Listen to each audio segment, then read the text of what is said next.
Occasion ఏదైనా location ఎక్కడైనా తెలుగువారి వేడుక అంటే ఆలివ్ మిఠాయి ఉండాల్సిందే. భారత్ పాకిస్తాన్ల మధ్య యుద్ధం జరుగుతోంది.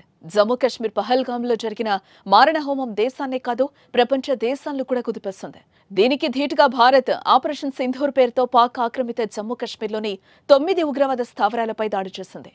కేవలం 25 నిమిషాల్లో ఈ ఆపరేషన్ పూర్తయింది. ఈ ఆపరేషన్ 2 మహిళా ఆఫీసర్ల ఆధ్వర్యంలో నిర్వహించారు. ఇప్పటి వరకు జరిగిన దాడిలో పాక్ ఉగ్రవాదులు దాదాపు 100 మందికి పైగా మరణించారు.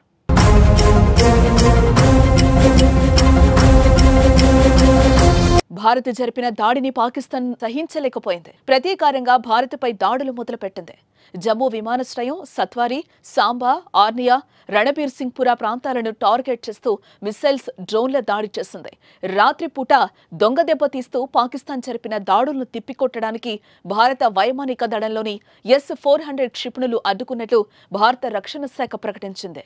పాక్ దాడుల్ని అడ్డుకునేందుకు భారత్ వద్ద ఉన్న ఈ వ్యవస్థలేంటి, యుద్ధ సమయంలో ఇవి ఎలా ఉపయోగపడతాయన్న విషయాల గురించి ఇప్పుడు తెలుసుకుందాం.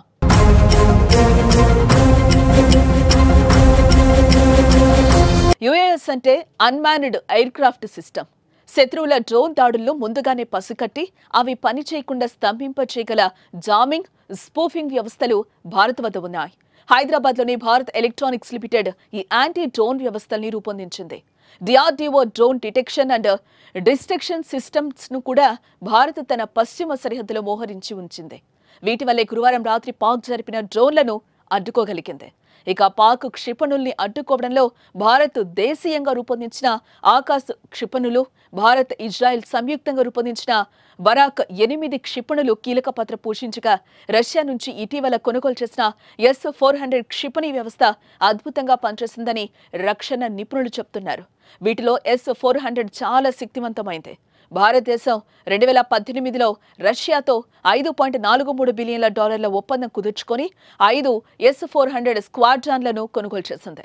ఇందులో 3 స్క్వాడ్రాన్లను 2025 నాటికి డెలివరీ అయ్యాయి. S-400 600 కిలోమీటర్ల దూరంలో 300 టార్గెట్లను ఏకకాలంలో ట్రాక్ చేయగలదు.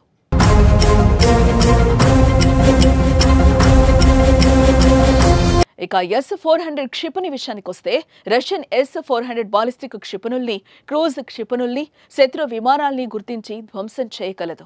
ఈ క్షిపణి వ్యవస్థను వాహనాల్లో ఎక్కడైనా ఈజీగా తరలించి ఎక్కడైనా మోహరించే అవకాశం ఉంది. ఏ వ్యవస్థలో 4 రకాల క్షిపణులు ఉంటాయి. 1 40SE. ఇది 400 కిలోమీటర్ల దూరంలో ఉన్న బాంబర్ విమానాలను, అవాక్స్ విమానాలను ధ్వంసం చేయగలదు. Number 2 48N.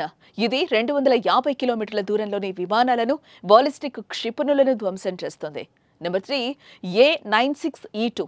ఇది 120 కిలోమీటర్ల రేంజ్ కలిగి తక్కువ ఎత్తులో ఉన్న లక్ష్యాలను అతి వేగంగా. M96E. ఇది 40 కిలోమీటర్ల రేంజ్ కలిగి వేగంగా వచ్చే విమానాల్ని, క్షిపణుల్ని అత్యంత ఖచ్చితత్వంతో కూలుస్తుంది.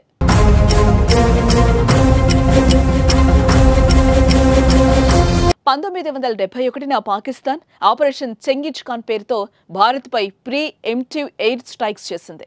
ఈ దాడులు భారతదేశంలోని జమ్మూ కాశ్మీర్, పంజాబ్, హర్యానా, రాజస్థాన్లోని 11 భారత వైమానిక స్థావరాలను లక్ష్యంగా చేసింది. పాక్ దాడులను భారత్ సమర్థవంతంగా తిప్పికొట్టింది. ఈ యుద్ధం కేవలం 13 రోజులు మాత్రమే కొనసాగింది. 1971 యుద్ధం తర్వాత పాకిస్తాన్కు వ్యతిరేకంగా 3 రక్షణ సేవలను కలిసి ఉపయోగించడం ఇదే మొదటిసారి. ఏదేమైనా ఇండియాతో పెట్టుకుంటే పాక్ పరిస్థితి కుక్కలు చింపిన విస్తరే అని మరోసారి సుదర్శన చక్రం తెలిసేలా చేస్తుంది.